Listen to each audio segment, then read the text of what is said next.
শরীরের মধ্যে এক ধরনের পরিবর্তন সে অনুভব করতে পারে, কিন্তু সে বলতে পারে না কাউকে, কারণ এরকম তার প্রায়ই লাগে। আসলে প্রতিদিন তার এরকম লাগে না, কিন্তু আমি গুনাহ করতে করতে আমার দেমাগকে এত বেশি নষ্ট করেছি যে কোন দিন আমার যাওয়ার সময় চলে আসে এটা আমি বুঝতেই পারি না।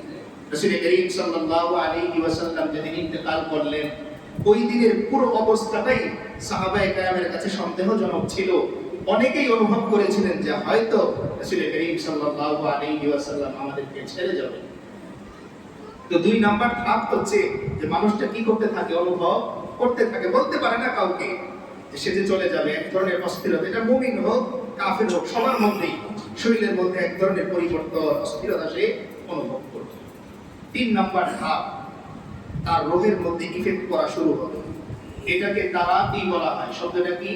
তারাকি, তারিফ অফ ইয়া তারাকি। আল্লাহ তাআলা এই আয়াতটুকু আবার কোরআনের মধ্যেও নাযিল করে দিয়েছেন। আল্লাহ তাআলা বলেন, কাল্লা ইযা বালাগাতিত তারাকি ওয়া কিলা মান রাক ওয়া যান্না আন্নাহুল ফিরাক ওয়ালতাফাতিস সাকু বিস-সাক ইলা রাব্বিকা ইয়াওমাইযিনিল মাসাক। আল্লাহ তাআলা বলেন, কাল্লা ইযা বালাগাতিত তারাকি, ও আমার বান্দা কান খুলে শুনে রাখো, ইযা বালাগাতিত তারাকি, রূহ যখন তোমার এই কণ্ঠনালীর কাছে চলে আসবে। কাল্লা ইযা বালাগাতিত তারাকি, তারাকি বলা হয় এই যে গলার নিচের অংশটুকু, বুকের অংশের আগ পর্যন্ত এই অংশটাকে। আল্লাহ তাআলা বলছেন, বান্দা মনে রেখো, ইযা বালাগাতিত তারাকি, যখন তোমার রূহ এই কণ্ঠনালীর কাছাকাছি চলে আসবে।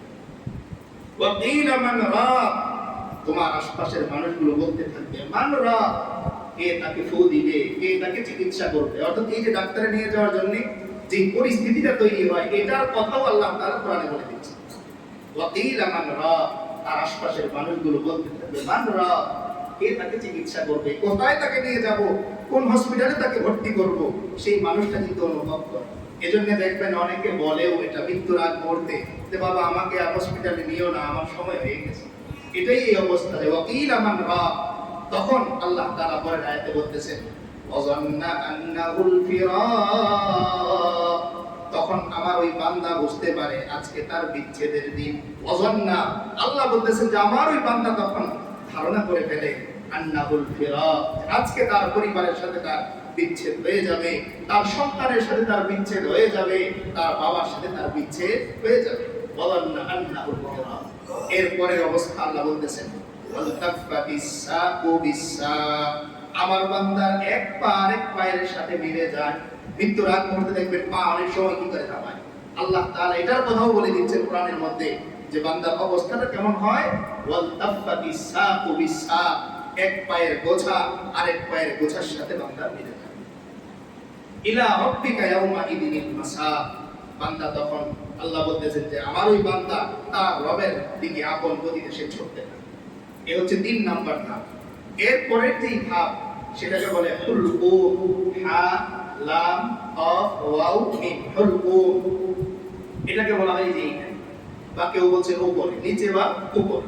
আল্লাহ তাআলা এটাও কোরআনে কারীমের মধ্যে উল্লেখ করেছেন, ফালাউলা ইযা বালাগাতিল হুলকুম ওয়া আনতুম হিনাইযিন তানজুরুন ওয়া নাহনু আকরাবু ইলাইহি মিনকুম ওয়ালাকিন লা তুবসিরুন।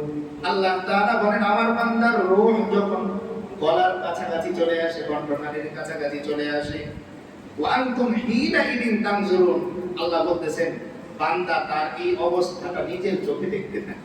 ওয়া আনতুম, আর তোমরা হিনাইযিন, ওই মুহূর্তে তানজুরুন, দেখতে থাকো। সেও নিজেকে দেখতে থাকে, তার আশপাশের মানুষগুলো অসহায়ের মতো তাকে দেখতে থাকে। এরপরের আয়াতটা বান্দার জন্য সবচাইতে দিলের মধ্যে আঘাত করা। আল্লাহ তাআলা বলেন, ওয়া নাহনু আকরাবু ইলাইহি মিনকুম ওয়ালাকিন লা তুবসিরুন।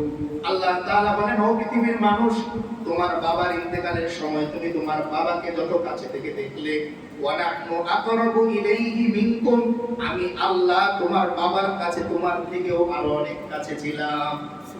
আল্লাহ বলতেছেন যে তুমি তো তোমার বাবারে দেখতেছো আর আফসোস করতেছো, আর তুমি যতটা কাছে থেকে তোমার বাবারে দেখতেছো এর থেকেও অনেক বেশি কাছে আমি আল্লাহ তোমার বাবার কাছে ছিলাম, কিন্তু তোমার বাবা একবারও আমার দিকে খেয়াল করে না। ছেলেকে ওসিয়ত করে, মেয়েকে ওসিয়ত করে না।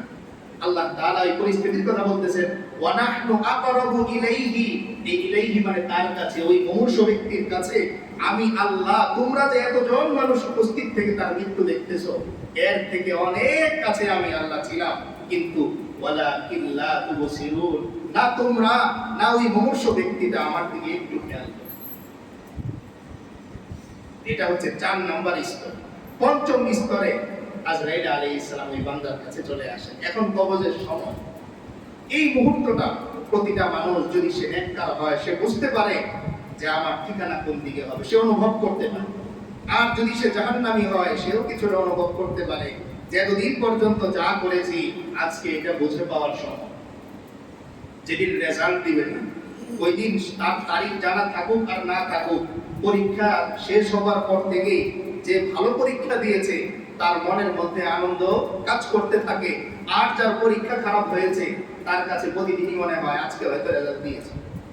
ঠিক তেমনি ওই মুমূর্ষ ব্যক্তিটা যদি নেককার না হয়, পাপিষ্ঠ যদি হয়, তার দিলের মধ্যেও এই কথা তৈরি হয়ে যায় যে আমার ঠিকানা কোন দিকে হবে, জাহান্নামে। এই 5ম ধাপের পর একদম যখন আজরাইল আলাইহিস সালাম তার রূহটাকে কবজা করবেন, হাতের মুঠোয় নিয়ে চলে যাবেন, এই মুহূর্তটা হচ্ছে সর্বশেষ মুহূর্ত। এই মুহূর্তের কথাও আল্লাহ তাআলা কোরআনে কারীমের মধ্যে বলে দিয়েছেন যে বান্দার যখন মৃত্যুটা একদম শেষ প্রান্তে, সে বুঝতে পারে যে এই শেষ আমার, এই কথাটা আল্লাহ তাআলা কোরআনে কারীমের মধ্যে বলতেছেন, হাত্তা ইযা জাআ আহাদাহুমুল মাউতু ক্বালা রাব্বিরজিউন লাআল্লি আ'মালু সালিহান ফীমা তারাকতু কাল্লা